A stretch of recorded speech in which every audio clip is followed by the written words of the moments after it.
Fala pessoal, tudo bem? Beleza? Aqui é o Cauã, sejam bem-vindos à nossa terceira aula de conhecimentos técnicos. Hoje a gente vai aprender sobre o sistema de trem de pouso, sobre suas classificações, sobre o sistema de amortecimento que compõe esse sistema de trem de pouso e sobre o conjunto de rodas. Então vamos lá para entender o que é o trem de pouso principalmente. O que é o trem de pouso? É um sistema composto pela roda, pelo pneu, pelo freio e pelo amortecedor. Então, esses componentes aqui vão formar o sistema de trem de pouso, que é essa parte aqui do avião, que tem como principal função suportá-lo no solo.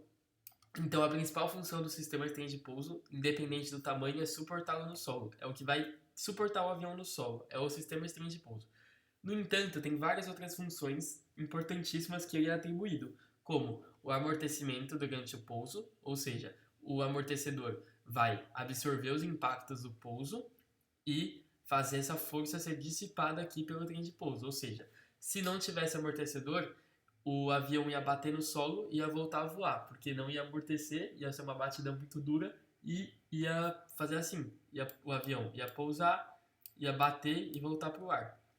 Mas com o sistema de amortecedor ele consegue se permanecer no solo.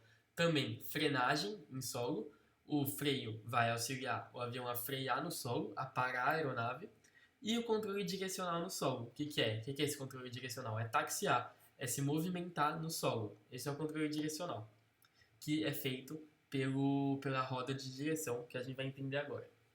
Bom, os trens de pouso são classificados quanto à disposição da roda e quanto à mobilidade deles. A gente vai entender quanto à posição da roda. Existem dois tipos, o convencional e o triciclo.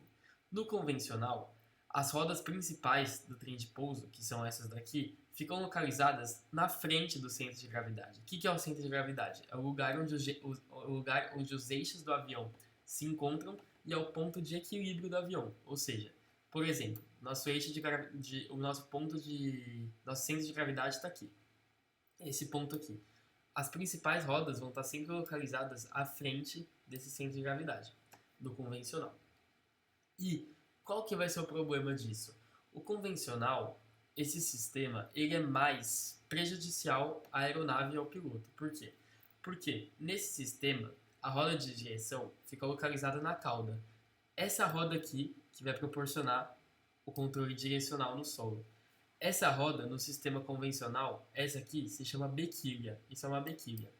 E devido a essa roda de direção estar localizada atrás, o piloto vai ter dificuldade no controle direcional do avião e vai ter a sua visibilidade limitada durante o controle do avião no solo. Tá vendo que esse avião aqui, o nariz é muito mais alto, o piloto tem, ó, o piloto tá aqui, o piloto tem bem menos visibilidade do que no triciclo. Tá vendo que no triciclo o piloto consegue ter muito mais visibilidade? Isso é devido à bequilha, a roda de direção está localizada atrás e as rodas do trem de pouso estarem localizadas na frente do centro de gravidade. Aqui nosso CG. E no triciclo, as principais rodas do trem de pouso ficam localizadas atrás do CG. Tá vendo? Essas duas aqui, essa e essa, são as principais.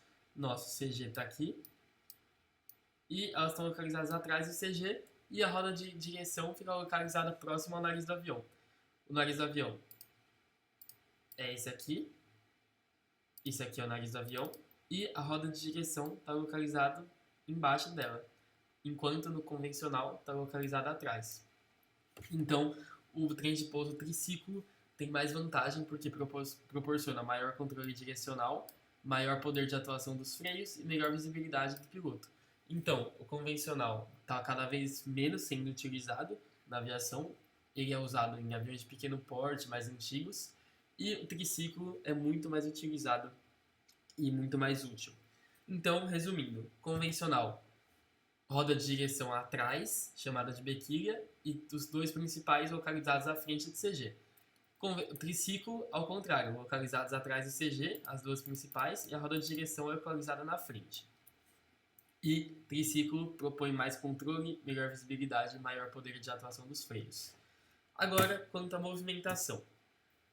O que seria essa movimentação? É a capacidade do trem de pouso de se recolher ou de se permanecer fixo. Ou seja, no trem de pouso fixo, o trem de pouso não recolhe, ou seja, ele fica fixo no ar, ou seja, ele não tem como recolher ele. E qual que é a desvantagem dele?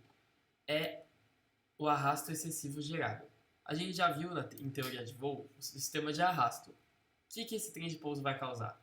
Quando o vento bater nessa roda, essa roda não tem uma superfície aerodinâmica, ou seja, vai gerar turbilhonamento do ar. Esse turbilhonamento do ar é chamado de arrasto.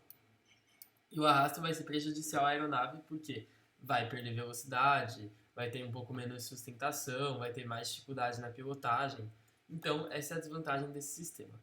Mas a vantagem dele é a simplicidade e a efetividade. Por quê? Ele é muito simples, muito barato e ainda consegue ser efetivo. Ele vai estar presente nas aeronaves de pequeno porte e normalmente as de instrução, quando você começar a voar, provavelmente vai ser um desse aí, de trem de pouso fixo. Mas a gente também tem outros dois tipos, que é o retrátil. O que é o retrátil? Ele consegue se retrair, só que ele é parcialmente recolhido. Ou seja, ele tem um pouquinho de atuação do recolhimento. Tá vendo que ele fica parcialmente recolhido? Esse aqui não recolhe e esse fica um pouquinho recolhido. Então o arrasto vai diminuir um pouco, mas não é anulado. E no escamoteável, ele é totalmente recolhido. Tá vendo que não tem trem de pouso aqui? Por quê? Porque ele está dentro do compartimento. Ou seja, ele é totalmente recolhido. E ele anula completamente o arrasto produzido pela estrutura, que é justamente esse arrasto parasita aqui. Bom, agora falando do sistema de amortecimento. O que é o sistema de amortecimento? Ele serve para absorver o impacto do pouso. Quando a gente pousa, tem um impacto e a gente precisa absorver esse certo impacto sem causar dano à estrutura da roda. Então, por isso foi criado o amortecimento. E existem dois tipos. O amortecedor de mola, que é o mais simples de todos, que ele vai ter o quê? Molas e tubos de aço flexível na estrutura, mas esse amortecedor não vai absorver toda a energia do impacto. Ele vai transferir a estrutura do avião. Ou seja, o avião vai estar aqui, ele vai bater no solo e esse amortecedor aqui vai transferir a energia de impacto para a estrutura do avião. Ou seja, a estrutura do avião ao longo do tempo vai sofrendo com esses danos. Então não é um amortecedor que vai absorver a energia toda para ele.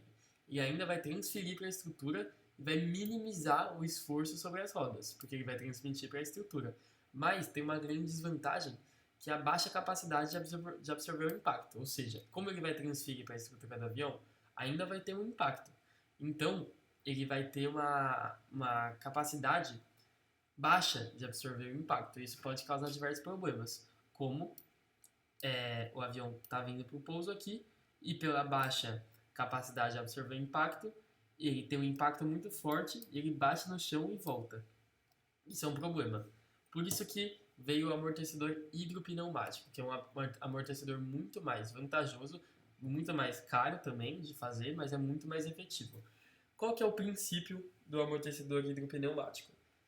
Hidro, a gente tem que lembrar de hidráulico, fluido hidráulico, tá vendo aqui? Ele usa fluido hidráulico, que pode ser um óleo ou algum fluido assim, desse tipo.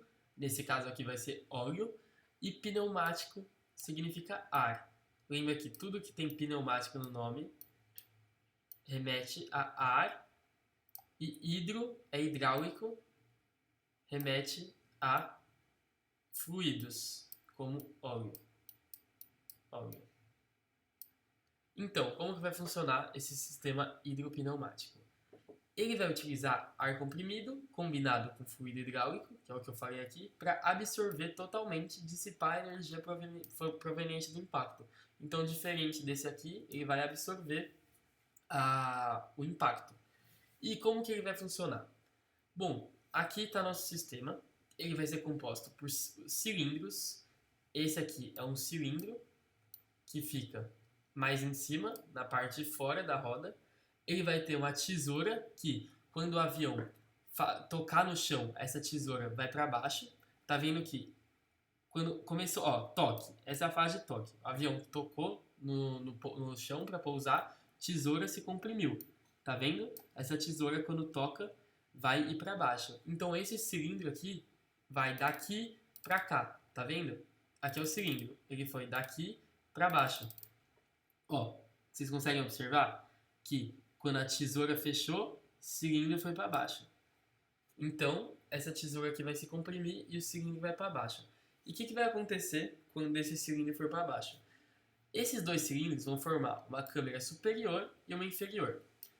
A câmara superior, ela vai ter o ar. Então, o ar está na câmara superior e na câmara inferior, que é essa aqui, vai estar localizado o fluido hidráulico. Ó, a câmara inferior é cheia de óleo e a câmara superior é preenchida com ar comprimido. E vai ter um orifício entre essas duas câmeras que vai permitir a passagem do fluido para a câmara superior durante a compressão.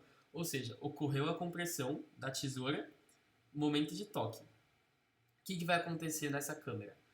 O fluido hidráulico vai se misturar com o ar. Por quê? Porque ele vai comprimir para baixo e devido ao orifício, o fluido hidráulico vai ir para o ar. Ou seja, vai passar o fluido para a câmara superior durante a compressão e o retorno durante a extensão do amortecedor. Então, esse movimento aqui vai permitir o cilindro retornar. Esse é o princípio de funcionamento. Ou seja, tocou no chão, tesoura foi para baixo, cilindro foi para baixo. Quando acabou o toque, a tesoura vai retornar. Tá vendo aqui? Essa setinha aqui representa o retorno. Então, o cilindro vai retornar para sua posição original, por causa do orifício. E durante o cheque pré-voo, é importante que o piloto observe a correta extensão do telescópio. O que é o telescópio? É basicamente o cilindro. O cilindro deve estar completamente estendido e sem nenhuma vazão nele. Sem vazão de óleo na estrutura, então ele tem que estar limpo, toda a estrutura deve estar limpa, sem nenhuma vazão de óleo. E também pode-se haver uma extensão não adequada, ou seja, se essa haste aqui, se essa tesoura tiver desse jeito aqui, é sinal que algo está errado. Ela tem que estar normalmente assim, normalmente desse jeito. Ela não pode estar comprimida assim. Então o piloto tem que checar tudo isso antes do voo para ver se está realmente tudo certo com o sistema de trem de pouso. Bom, agora vamos falar sobre o conjunto das rodas. O que vai ser o conjunto das rodas? O conjunto das rodas é basicamente o que vai permitir a montagem do pneu e do sistema de freios em cima de uma roda. Ou seja, a gente tem o pneu, que é essa parte aqui, normalmente de borracha, a roda, que vai permitir o pneu rolar sobre o chão, e o freio, que vai constituir o sistema de freios. Então aqui é a montagem completa do sistema de trem de pouso. Aqui, pneu, aqui dentro uma roda, e aqui o sistema de freios, que vai usar para frear a aeronave, e aqui em cima o sistema de amortecimento. E durante a inspeção externa pré-voo, que é uma inspeção que o piloto realiza vendo se está tudo certinho com o avião, se está tudo se movimentando, se está tudo de forma correta, ele vai verificar no conjunto das rodas um marco de referência pneu-roda. O que é esse marco de referência? É isso aqui. Tá vendo que tem um negocinho aqui? Isso aqui é um marco de referência. É onde o pneu deve estar alinhado com a roda. Tá vendo que aqui nosso marco de referência está totalmente alinhado e aqui está desalinhado. Ou seja, vai ter uma marca aqui e no teste pneu-roda vai ter duas fitinhas, tá vendo? Uma no pneu, uma na roda. O pneu e a roda devem estar alinhados. Tá vendo que aqui é o pneu, aqui dentro é a roda. Tá vendo que as duas estão alinhadas, aqui não estão alinhadas. Tá vendo que a do pneu está um pouco mais para baixo. Então isso não pode ocorrer. Para ter um voo seguro, os dois têm que estar totalmente alinhados. Então, isso é uma coisa que o piloto tem que fazer também para ter total segurança de voo. Bom, essa foi a aula. Espero que vocês tenham gostado do nosso sisteminha aqui de trem de pouso, do amortecimento, dos tipos de amortecimento e das classificações. Na próxima aula a gente vai falar um pouco mais sobre o pneu do avião, sobre os desgastes do pneu e sobre o sistema de freios. Espero que vocês tenham gostado e tchau, tchau.